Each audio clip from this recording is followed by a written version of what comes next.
Hello दोस्तों आज हम पॉलिटिकल का चैप्टर 7 समकालीन विश्व में सुरक्षा के बारे में पढ़ेंगे कि आखिर सुरक्षा होती क्या है। तो इस पूरे चैप्टर में हमें ये देखना है कि हमें किन किन चीज़ों से खतरा होता है, क्या क्या क्या धारणाएं रखती हैं, जिसमें पारंपरिक धारणा और अपारंपरिक धारणा के बारे में पढ़ना है। तो आइए चैप्टर को स्टार्ट करते हैं। सबसे पहले हम देखते हैं सुरक्षा का क्या अर्थ है और इसकी धारणाओं के बारे में भी। तो ये क्वेश्चन के टाइप में आपसे आ सकता है, पूछा भी जा सकता है कि सुरक्षा क्या है। तो इसे साथ ही साथ समझते चलिए आप। सुरक्षा का अर्थ है खतरे से आज़ादी। देखिए सिंपल सा आप लिख सकते हैं कि सुरक्षा का अर्थ है खतरे से आज़ादी। किसी भी खतरे से आज़ाद हैं आप तो आप सुरक्षित हैं। अगर आपको कोई खतरा है तो आप असुरक्षित हैं। तो सुरक्षा का मतलब यही होता है कि खतरे से आज़ादी हो हमें, या फिर किसी हानि से बचना। यानी आप किसी हानि से, अगर आपको कोई नुकसान ना हो और किसी हानि से आप बच रहे हो तो भी आप सुरक्षित हैं। मानव का जीवन खतरों से भरा होता है। तब क्या इसका मतलब हर तरह के खतरों को सुरक्षा पर खतरा माना जाए? देखिए हर तरह के खतरों को सुरक्षा पर खतरा नहीं माना जा सकता, वरना मनुष्य जीवन को बहुत से खतरे होते रहते हैं। जैसे आप घर में आप सब्जी काट रहे हैं तो आपका अगर चाकू से हाथ भी कट जाए तो भी बहुत से खतरे हैं। आपको बिजली का झटका लग जाए तो भी आपको खतरा है। तो ऐसे खतरों को क्या सरकार खतरा मानती है? तो सरकार ऐसे खतरों को बिल्कुल भी कोई खतरा नहीं मानती। सरकार उनको खतरा मानती है जिनसे भारी नुकसान होता हो। जैसे कोई तबाही मच जाती है, कोई देश हमला कर देता है, या फिर भ्रष्टाचार से बहुत लोग परेशानी होती है। तो ये बहुत से बड़े बड़े खतरे होते हैं व्यापक। जैसे कोई प्राकृतिक आपदा आ जाती है तो ये भी खतरे होते हैं, भूकंप वगैरह। तो इन बड़े बड़े खतरों को खतरा माना जाता है, क्योंकि ये चैप्टर आपका अंतर्राष्ट्रीय लेवल पर है। क्योंकि इस बुक का नाम है समकालीन विश्व में, समकालीन विश्व में राजनीति। तो पूरे विश्व की यहाँ पे बात हो रही है। तो पूरे विश्व को किस चीज़ से खतरा है उसकी यहाँ पे बात हो रही है, ना कि आपको किस से खतरा है उसकी यहाँ पे बात नहीं हो रही है। किसी देश या किसी विश्व को किस चीज़ से खतरा होता है उसके बारे में हम इस चैप्टर में पढ़ेंगे। आगे देखते हैं। ये हमने देख लिया, इसमें इंट्रोडक्शन ही है, इसमें ज़्यादा कुछ नहीं है। तो आपको बस ये पता होना चाहिए सुरक्षा का अर्थ क्या है, ज़्यादा इसमें कुछ नहीं है। क्योंकि अगर ये करूँगा तो फिर ज़्यादा टाइम लगेगा आपको, इसलिए वीडियो लंबी हो जाएगी। आप सीधे हम आते हैं पारंपरिक धारणा क्या होती है। देखिए जो पारंपरिक धारणा होती है इसके भी दो पार्ट होते हैं। एक तो बाहरी सुरक्षा मैंने लिख दी है, फिर आगे है मैं आपको आंतरिक सुरक्षा भी बताऊंगा। तो ये भी आप समझते चलिए कि पारंपरिक धारणा क्या होती है। सुरक्षा की पारंपरिक अवधारणा में सैन्य खतरे को किसी देश के लिए सबसे ज़्यादा खतरा माना जाता है। इस खतरे का स्रोत कोई दूसरा मुल्क होता है। आगे पढ़ते हैं। जो सैन्य हमले की धमकी देकर संप्रभुता, स्वतंत्रता और क्षेत्रीय अखंडता जैसे देश के केंद्र मूल्यों के लिए खतरा पूरा करता है, यानी कि पैदा करता है। खतरा पैदा करता है, यहाँ पे पैदा लिखा हुआ है, सॉरी मैंने पूरा लिख दिया है। तो देखिए पारंपरिक धारणा की बात हो रही है, तो पारंपरिक धारणा से आप ये समझ लीजिए कि अगर हमें किसी देश से कोई देश हम पर आक्रमण कर देता है और उसमें बहुत सारे सैनिक होते हैं और सैनिक से हमें सैन्य चीज़ से खतरा हो, यानी कि किसी भी सैनिकों से हमें खतरा हो, किसी देश से हमें खतरा हो, किसी एक देश की बात हो रही है, एक पर्टिकुलर कंट्री की यहाँ पे बात हो रही है। अगर किसी एक देश से खतरा हो हमें तो वो पारंपरिक सुरक्षा माना जाता है। अगर पूरे विश्व से किसी चीज़ को खतरा हो तो वो अपारंपरिक सुरक्षा माना जाता है। तो यहाँ पे क्या कहता है कि हमें पारंपरिक सुरक्षा में किसी सैन्य खतरे से देश की जनता को नुकसान होता है। अब आप मान लीजिए कि भारत ने अब तक कितने युद्ध लड़े हैं, कितने युद्ध भारत ने पाकिस्तान के साथ लड़े हैं, कितने चाइना के साथ लड़े हैं। तो ये जो खतरे आएंगे इनसे जो जनता को खतरा पैदा हुआ तो वो सिर्फ सब पारंपरिक धारणा के अंतर्गत आएंगे। तो ये पारंपरिक धारणा है, ये आपको समझनी है। आगे देखते हैं हम। सैन्य कार्रवाई से आम नागरिकों के जीवन को भी खतरा होता है। जब कोई देश हमला करता है तो सैनिकों के साथ साथ आम जनता भी मारी जाती है। देखिए क्या होता है कि जब कोई भी देश आक्रमण करता है तो ऐसा थोड़ी ना है कि सिर्फ सैनिक ही मारे जाएं और उनको कोई खतरा हो, ऐसा नहीं होता। युद्ध से सभी लोगों को परेशानी होती है और बहुत ज़्यादा तबाही होती है। एक देश की अर्थव्यवस्था युद्ध से डगमगा जाती है और पूरे देश को नुकसान होता है। तो इससे जनता को भी भारी नुकसान होता है। तो इसमें वही बताया गया है कि एक जनता की इसमें बात की गई है कि जनता को किस चीज़ से खतरा होता है। बुनियादी तौर पर किसी सरकार के पास युद्ध की स्थिति में 3 विकल्प होते हैं। अगर सरकार को लग रहा है कि युद्ध की स्थिति बन रही है तो उसके पास 3 विकल्प होते हैं उस युद्ध को रोकने के लिए। वो कौन से विकल्प हैं? सबसे पहले है सरेंडर करना, यानी कि कोई भी देश आत्मसमर्पण कर देता है अगर कोई बड़ा देश आक्रमण कर देता है उस पर। जैसे एग्जाम्पल के लिए आप कोई भी देश मान ले सकते हैं। जैसे अमेरिका ने छोटा सा एक देश है क्यूबा, उस पर अगर आक्रमण कर दिया, अगर क्यूबा मतलब बिना किसी नुकसान के उससे पहले ही आत्मसमर्पण कर लेता है अमेरिका के आगे, तो फिर युद्ध आगे नहीं बढ़ेगा। तो ऐसा ही अगर यूक्रेन आत्मसमर्पण कर देता है पहले ही रूस के आगे, तो ये युद्ध आगे नहीं बढ़ता। तो ऐसा होता है कभी कभार कोई देश आत्मसमर्पण कर देता है, तो ये पहला विकल्प होता है। दूसरा होता है युद्ध की आशंका को रोकना। अगर हमें लग रहा है कि युद्ध होने वाला है तो उससे मतलब सहयोग से बातचीत करनी चाहिए, ये पता लगाना चाहिए कि युद्ध की स्थिति क्यों बन रही है, तो युद्ध को भी रोकना चाहिए। तीसरा है शक्ति संतुलन। शक्ति संतुलन के बारे में हम आगे पढ़ेंगे, मैं आपको इसे डिटेल में समझाऊंगा क्योंकि ये एक मोस्ट इम्पोर्टेंट पार्ट है। आगे देखते हैं हम। शक्तिशाली देशों से निपटने के लिए कई विकासशील देश मिलकर गठबंधन भी बनाते हैं।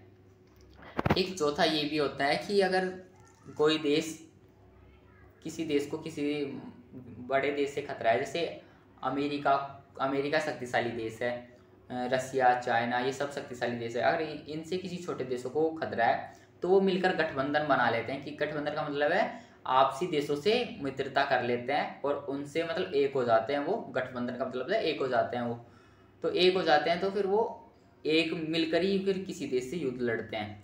जैसे नाटो एक है, अगर नाटो पर कोई आक्रमण करता है तो वो सारे के सारे नाटो के जो देश है वो सभी मिलकर उनसे युद्ध करेंगे।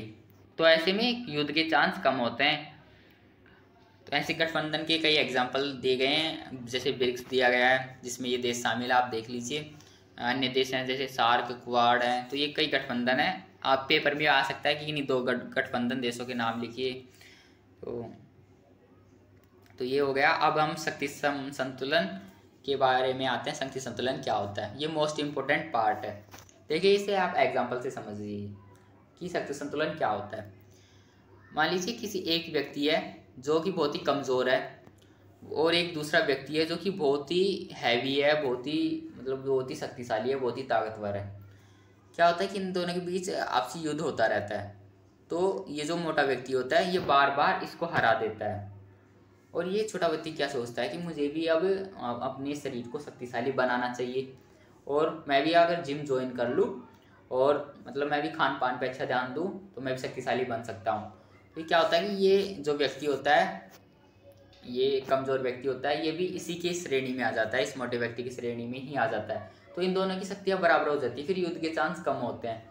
तो इस शक्ति संतुलन का अर्थ यही होता है कि अगर एक व्यक्ति अपनी शक्ति को दूसरे व्यक्ति या किसी देश के बराबर कर ले तो उसे शक्ति संतुलन कहते हैं। जैसे अगर इंडिया अपनी शक्ति को चाइना या फिर अमेरिका की बराबर कर ले तो वो भी शक्ति संतुलन हो जाएगा।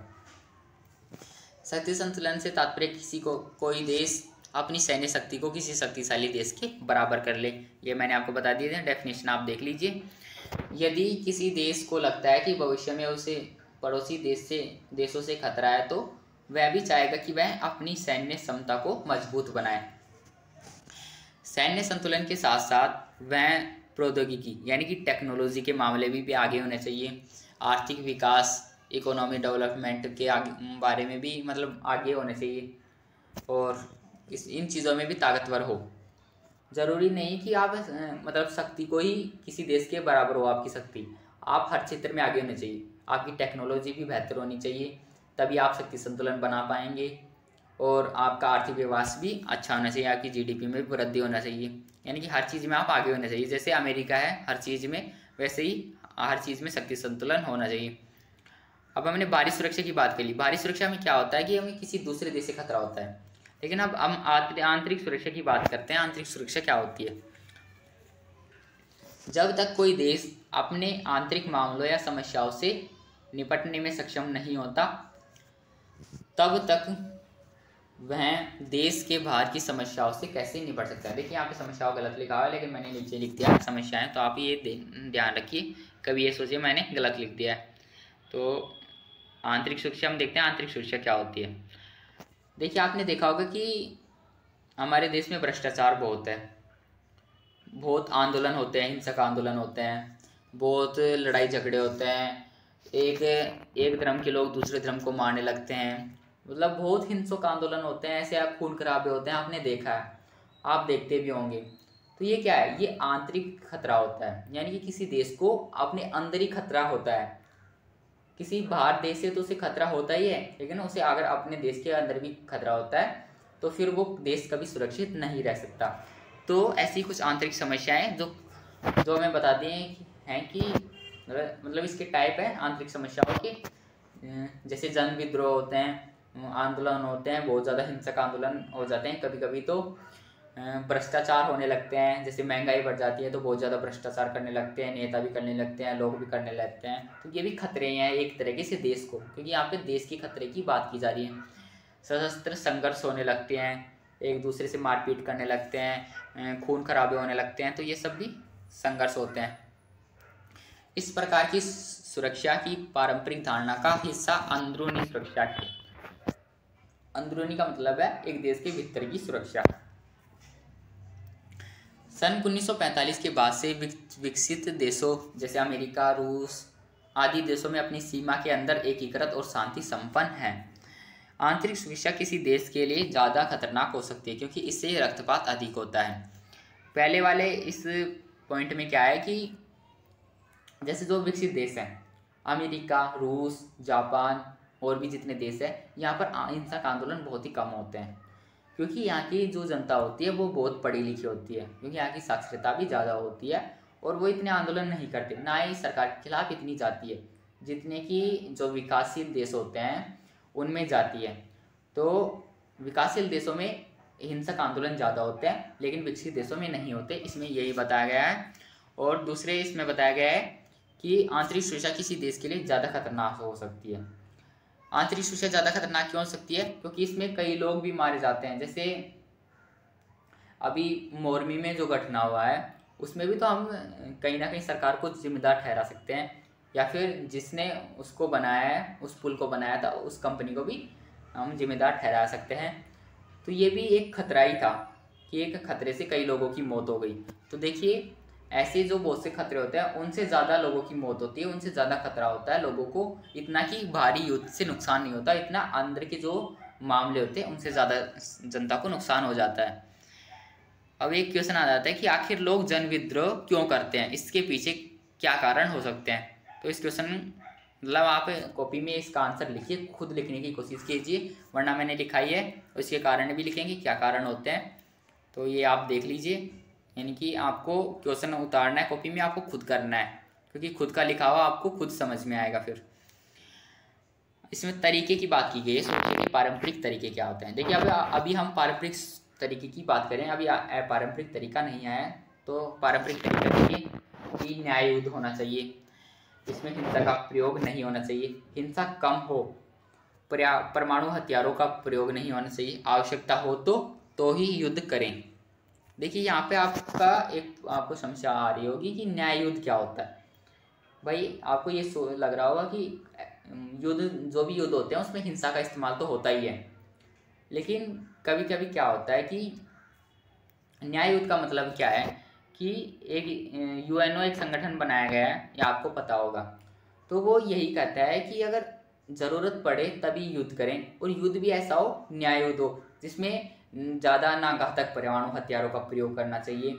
मतलब पहले तो बहला फुसला कर बातचीत करनी चाहिए, और फिर अगर ये लगता हो कि बातचीत से मामला नहीं सुलझ रहा है तो फिर भी युद्ध करना चाहिए, लेकिन युद्ध ऐसा हो जिसमें कोई ज़्यादा मतलब आम जनता को नुकसान ना पहुँचे, और ना ज़्यादा सैनिक उसमें मरे। मतलब परमाणु हथियारों का प्रयोग नहीं करना चाहिए, सीधी सीधी बात ये कहना चाहता है उसमें, मतलब ज़्यादा घातक हथियारों का प्रयोग नहीं करना चाहिए। तो युद्ध ऐसा होता है, और न्याय युद्ध ऐसा होता है जिसमें हथियारों का प्रयोग ज़्यादा ना हो। और ये और पॉइंट है, परमाणु हथियारों का प्रयोग नहीं करना चाहिए, आवश्यकता हो तो ही युद्ध करना चाहिए, वरना बातचीत से ही मामला सुलझाया जाए, वो बेहतर होता है।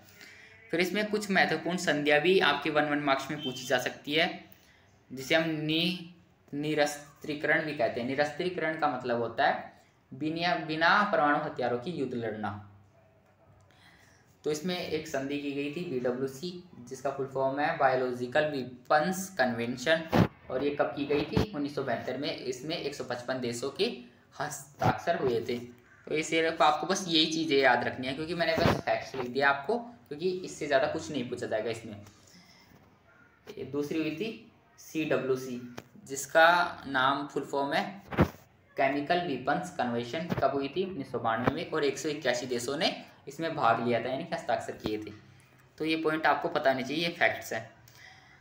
ये संधियाँ इसलिए कराई गई थी ताकि परमाणु संपन्न राष्ट्र अपने से छोटे मुल्कों पर परमाणु हथियारों का प्रयोग ना करें। और भी कुछ अन्य संधियाँ हुई थी, जैसे स्टार्ट हुई थी, NPT हुई थी, जिसकी फुल फॉर्म है परमाणु अप्रसार संधि। तो ये ज़्यादा इम्पोर्टेंट नहीं है, लेकिन हाँ ये हो सकती है 1 मार्क्स में फुल फॉर्म पूछ ली जाए, इसलिए मैंने फुल फॉर्म लिखी है इसकी। इंग्लिश वालों के लिए न्यूक्लियर नॉन प्रोलिफरेशन ट्रीटी, तो ये भी आप ध्यान रखिए। अब हम सुरक्षा की अपारंपरिक धारणा के बारे में बात करते हैं। अपारंपरिक धारणा क्या होती है? अभी तक हमने देखा वो पारंपरिक धारणा थी। याद रखिए, पारंपरिक धारणा का मतलब होता है कि इसमें किसी देश को सैन्य खतरे की धमकी दी जाती है और सैन्य खतरा होता है उस पर, यानी कि युद्ध सीधे आप ये शब्द ध्यान रखिए, अगर युद्ध की बात हो तो वो पारंपरिक सुरक्षा के अंतर्गत आएगा। अब अपारंपरिक सुरक्षा देखते हैं। अपारंपरिक क्या होता है? ऐसा खतरा जो किसी एक देश से उत्पन्न नहीं होता, जिसके लिए पूरे विश्व को जिम्मेदार ठहराया जा सकता है, अपारंपरिक खतरे कहलाते हैं। यानी कि इसमें किसी एक राष्ट्र को, ना तो एक राष्ट्र को खतरा होता है और ना ही खतरे का स्रोत कोई एक देश होता है, इसमें सभी की समान भागीदारी होती है। एग्जाम्पल के लिए आप समझिए, एग्जाम्पल कौन कौन से हैं? तो एग्जाम्पल में आप देखिए, वैश्विक ताप वृद्धि जो कि ग्लोबल वार्मिंग है, प्राकृतिक आपदा, महामारियाँ, जितनी भी महामारियाँ आप देखते हैं, आतंकवाद देखते हैं, तो ये अपारंपरिक खतरे हैं जिनमें कि प्रकृति से हमें खतरा होता है, लेकिन प्रकृति को जब हम नुकसान पहुंचाते हैं तभी हमें ये खतरे पैदा होते हैं। महामारियों में आप चेचक, कोविड-19 ये बता सकते हैं, जिनसे पूरे विश्व को बहुत ज़्यादा खतरा होता है। देखिए, एक महामारी है एड्स, जो कि अफ्रीका के जो इलाके हैं उनमें से जो आबादी है उसमें से 15% लगभग 15% आबादी एड्स से ग्रसित होती है। तो इतनी जो महामारियाँ होती हैं, जैसे अभी कोविड-19 आया है, इससे भी कितने लोगों को खतरा होता है, तो ये भी खतरा ही होता है एक तरीके का। तो इसे अपारंपरिक खतरे की श्रेणी में हम रखेंगे। ऐसे खतरों से पूरी मानवता को खतरा हो सकता है। मानवता की रक्षा का विचार, अर्थात पूरे विश्व को ऐसे खतरों से बचाना चाहिए, यानी कि इन खतरों से बचाने के लिए पूरे विश्व का सहयोग जरूरी है। युद्ध, जनसंहार और आतंकवाद साथ मिलकर जितने लोगों को नहीं मारते, मतलब जितने लोगों को मारते हैं उससे कहीं ज़्यादा लोग अकाल, महामारी और प्राकृतिक आपदा की भेंट चढ़ जाते हैं, यानी कि इनसे ज़्यादा लोग मारे जाते हैं। देखिए, जब युद्ध होता है तो वो एक बार युद्ध हो जाता है, और उसमें जितने लोग मर गए हैं वो मतलब उसमें इतना ज़्यादा नुकसान भी नहीं होता। हालांकि अगर घातक युद्ध हो तो उसमें ज़्यादा नुकसान होता है, जैसे बड़े बड़े अगर महाशक्तिशाली देश युद्ध करें तो उसमें ज़्यादा नुकसान होता है। लेकिन अगर छोटे मोटे युद्ध होते हैं तो उसमें इतना नुकसान नहीं होता। लेकिन ज़्यादा नुकसान कब होता है? जब कोई महामारी आ जाती है, तो उसमें जैसे अभी कोविड-19 आई है, इसमें कितने लोगों की डेथ हो चुकी है और कितना सरकार का पैसा खर्च हो चुका है, और कितने लोग अपने हाथों से मतलब उनके हाथों से रोजगार चले गए हैं, कितने लोग अपने मतलब बेरोजगार हो गए हैं। तो ये सब भी खतरे हैं जनता के लिए। प्राकृतिक आपदा आ जाती है तो इनसे भी जनता को बहुत ज़्यादा खतरा होता है। मानवता की सुरक्षा के व्यापकतम अर्थ में आर्थिक सुरक्षा और मानवीय सुरक्षा की मानवीय गरिमा की, यहाँ पे गरिमा है, ध्यान रखना, सुरक्षा नहीं है, मानवीय गरिमा की सुरक्षा भी शामिल होती है। तो इसका अर्थ क्या है? देखिए, जो मानव है उसकी सुरक्षा में मतलब आर्थिक सुरक्षा के साथ उसे मानव की सुरक्षा भी करनी चाहिए। यानी कि हम एक देश की सुरक्षा तो करते हैं, लेकिन हमें एक मानव की सुरक्षा भी करनी चाहिए, और मतलब उन्हें प्राकृतिक आपदाओं और इन चीज़ों से बचाना चाहिए। जो भी मानव को जिन चीज़ों से नुकसान होता है उन चीज़ों से मानव की सुरक्षा की जानी चाहिए, और ये जिम्मेदारी भी सरकार की होती है।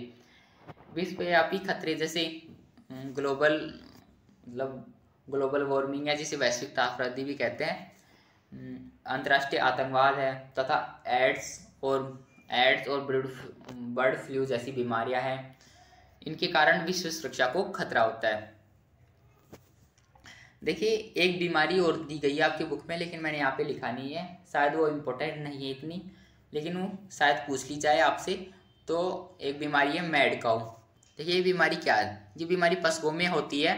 जैसे कोई भी पशु बीमार होता है, अगर हम उसका दूध पी लेते हैं या फिर उसका मांस भी खा लेते हैं, तो उससे हमें बीमारी हो जाती है उससे, जिसे मैड काऊ बीमारी कहते हैं। और इससे बचना बहुत मुश्किल होता है, क्योंकि इसका इलाज कहीं भी उपलब्ध नहीं हो पाया अभी तक भी। तो ये ब्रिटेन में आई थी। ये एक बुक में आपके दे रखा है छोटा सा पैराग्राफ, तो आप पढ़ लीजिए। उसमें कोई भी देश इन समस्याओं का समाधान अकेले नहीं कर सकता, इसके लिए अंतर्राष्ट्रीय सहयोग की आवश्यकता है। यानी कि जो ये जितने भी आपदाएं हैं, प्राकृतिक आपदाएं, या जितनी भी ग्लोबल वार्मिंग है, पोल्यूशन है, इनका समाधान कोई एक देश नहीं कर सकता। हालांकि एक देश के भीतर तो इससे निपट सकते हैं, लेकिन अगर पूरे विश्व की अगर बात की जाए इसमें, तो इसमें पूरे विश्व की जो देश है उनका सहयोग जरूरी है, क्योंकि अगर उनका देश का सहयोग होगा तो इन समस्याओं से निपटने में आसानी होगी।